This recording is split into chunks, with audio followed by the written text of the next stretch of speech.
Meditation is praying and reading the Bible at the same time. It's praying what you are reading, and it is a two-way communication between you and God. Be careful that it does not become a time when your own musings take up your thoughts. This is why we read slowly and we try to quiet our minds. I know that that can be hard to do, especially when you have a lot on your mind, but we need this focused time on God in order for us to grow spiritually. I will be reading Matthew 16 again. Be listening for the Spirit to speak to you. And if you don't have any direction by the end, I have a suggested meditation. Pause the video and begin with prayer. Matthew chapter 16.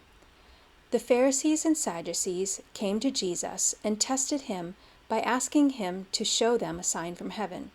He replied, "When evening comes, you say, 'It will be fair weather, for the sky is red,' and in the morning, 'Today it will be stormy, for the sky is red and overcast.' You know how to interpret the appearance of the sky, but you cannot interpret the signs of the times. A wicked and adulterous generation looks for a sign, but none will be given it except the sign of Jonah." Jesus then left them and went away. When they went across the lake, the disciples forgot to take bread. "Be careful," Jesus said to them.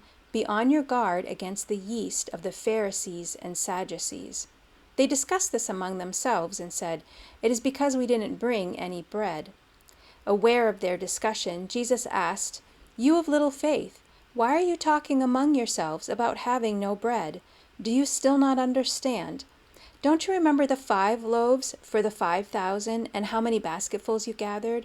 Or the 7 loaves for the 4,000 and how many basketfuls you gathered? How is it you don't understand that I was not talking to you about bread?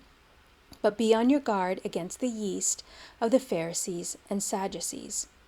Then they understood that he was not telling them to guard against the yeast used in bread, but against the teaching of the Pharisees and Sadducees.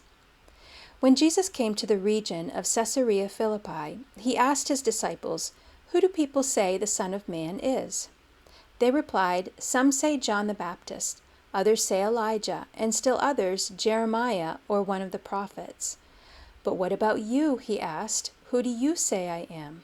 Simon Peter answered, "You are the Messiah, the Son of the living God." Jesus replied, "Blessed are you, Simon, son of Jonah, for this was not revealed to you by flesh and blood, but by my Father in heaven. And I tell you that you are Peter, and on this rock I will build my church, and the gates of Hades will not overcome it. I will give you the keys of the kingdom of heaven. Whatever you bind on earth will be bound in heaven, and whatever you loose on earth will be loosed in heaven." Then he ordered his disciples not to tell anyone that he was the Messiah. From that time on, Jesus began to explain to his disciples that he must go to Jerusalem and suffer many things at the hands of the elders, the chief priests, and the teachers of the law, and that he must be killed and on the 3rd day be raised to life. Peter took him aside and began to rebuke him. "Never, Lord," he said, "this shall never happen to you." Jesus turned and said to Peter, "Get behind me, Satan. You are a stumbling block to me. You do not have in mind the concerns of God, but merely human concerns." Then Jesus said to his disciples, "Whoever wants to be my disciple must deny themselves and take up their cross and follow me. For whoever wants to save their life will lose it, but whoever loses their life for me will find it. What good will it be for someone to gain the whole world, yet forfeit their soul? Or what can anyone give in exchange for their soul? For the Son of Man is going to come in his Father's glory with his angels, and then he will reward each person according to what they have done. Truly I tell you, some who are standing here will not taste death before they see the Son of Man coming in his kingdom." Reread verses 13 through 20.